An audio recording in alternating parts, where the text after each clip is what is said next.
Hi అండి.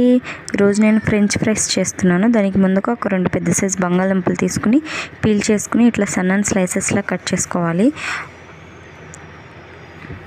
వాటిని ఒక 2-3 టైమ్స్ శుభ్రంగా క్లీన్ చేసుకోవాలి.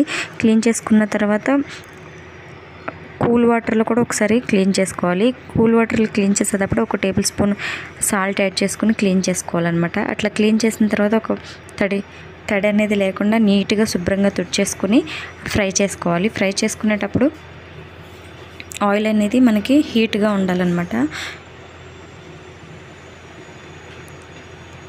50% వరకు కుక్ చేసుకుని తీసేసుకోవాలి.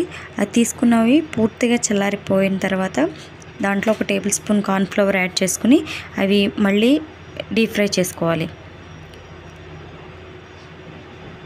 చూడండి ఇలా వస్తాయి. అలా వచ్చినప్పుడు తీసేసుకుని తింటే టేస్ట్ అదిరిపోతుంది.